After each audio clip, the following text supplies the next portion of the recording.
Buenas tardes. Vamos a estar ahora presentando lo que es el circuito que corresponde a la etapa 2 del proyecto de procesamiento de potencia. En esta etapa vamos a estar simulando un sistema que utiliza una celda fotovoltaica para generar electricidad por medio de la irradiancia solar y la va a estar almacenando en un supercapacitor. Para esta primera simulación vamos a ver el circuito de la celda fotovoltaica. Para facilitar la explicación de esta celda, vamos a definir lo que son las variables constantes que también se ven descritas en la sección correspondiente del paper. En orden de las variables que salen en pantalla ahora mismo, tenemos lo que es la corriente de cortocircuito de la celda, la carga del electrón, la constante de Boltzmann, el factor de idealidad del diodo, el band gap energy, la resistencia en serie, el shunt resistance, la temperatura nominal, la constante de irradiancia solar del panel, el voltaje de circuito abierto, la corriente de cortocircuito y el número de paneles en serie. Como podemos ver aquí, nuestra celda fotovoltaica tiene dos entradas, la temperatura y la irradiancia, las cuales se van a mantener constantes por ahora por razones que se van a explicar posteriormente. Yendo a la celda fotovoltaica, tenemos 5 bloques aquí adentro que corresponden a las 5 ecuaciones que se pueden ver en el paper.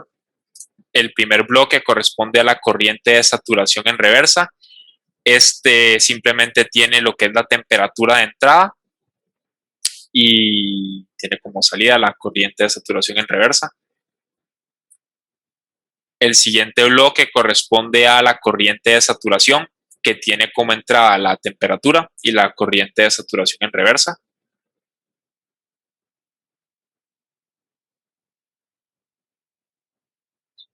El tercer bloque corresponde a la fotocorriente, que tiene como entrada la temperatura y la irradiancia solar.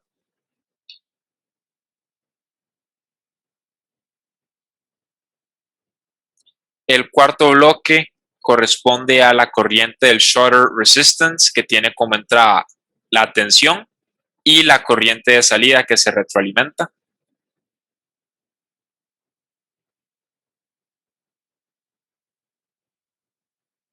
Y por último, la corriente de salida, que tiene como entrada las corrientes vistas anteriormente, la fotocorriente, la corriente de saturación, la corriente de shutter resistance, al igual que la temperatura y la tensión de entrada.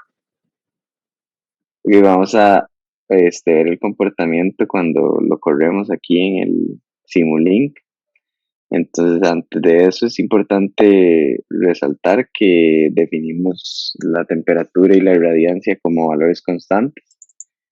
Además de que utilizamos una rampa dependiente de 10 voltios para ver el comportamiento de dicha corriente según va incrementando el voltaje. Entonces aquí le damos correr y podemos observar aquí las gráficas en las cuales la corriente se mantiene constante hasta que llega a 25-30 voltios, que es cuando, bueno, un poquito menos, que es cuando empieza a caer. Y igual cuando el voltaje aumenta y la corriente se mantiene constante, la potencia incrementa, como lo puedo observar aquí. Igual cae cuando llega como alrededor de 25 voltios. También es importante resaltar que utilizamos 25 grados porque es la temperatura promedio que por lo menos aquí en Cartago, en el territorio del gran área metropolitana. Después utilizamos esta imagen que la juntamos en el paper, que es la que nos dice la irradiancia promedio según el lugar de donde estamos. Entonces, ya estas se explican con más detalle en el paper. Bueno, como mis compañeros ya les mencionó sobre la celda fotovoltaica, yo les voy a hablar sobre el modelo que utilizamos para el supercapacitor. Este supercapacitor consiste del modelo multirama.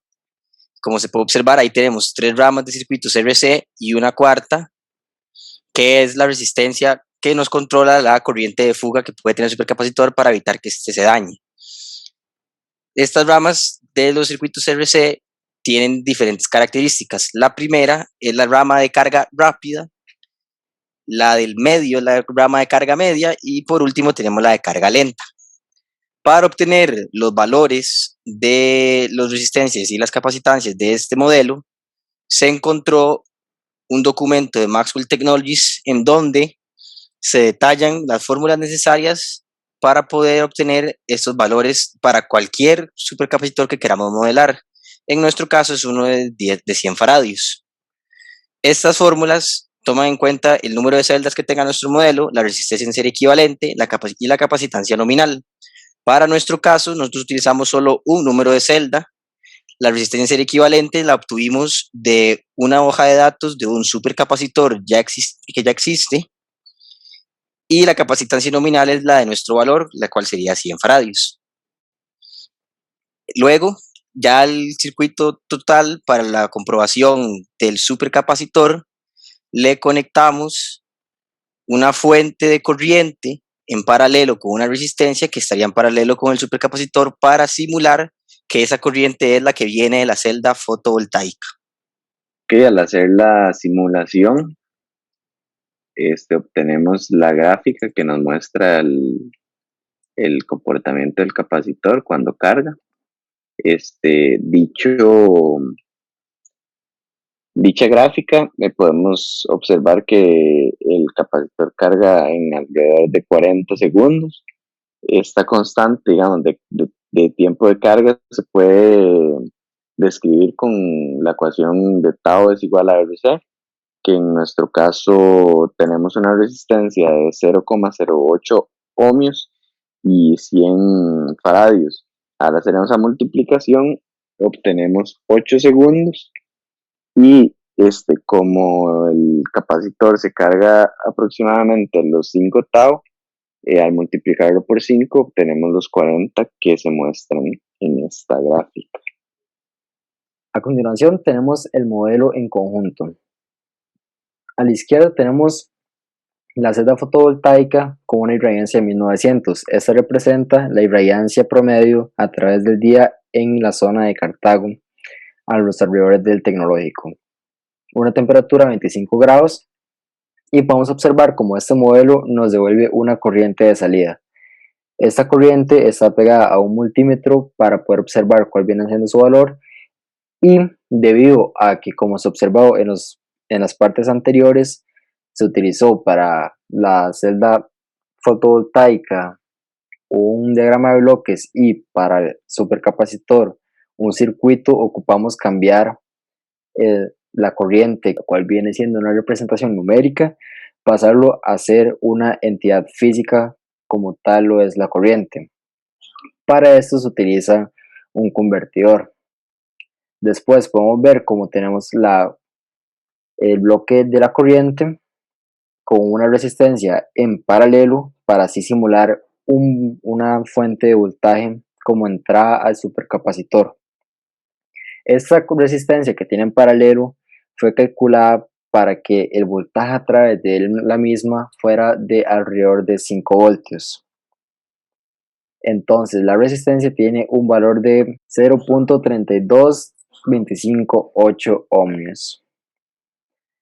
Al final podemos ver cómo a la hora de correr el sistema, la simulación, podemos ver las gráficas.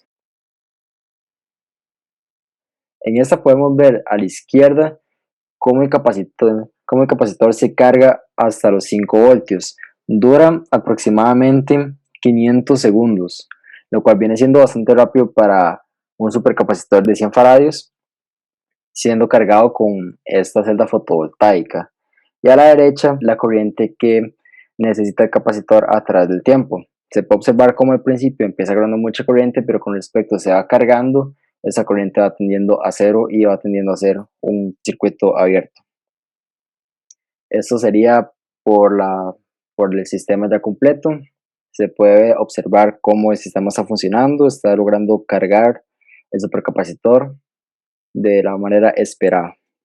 Muchas gracias.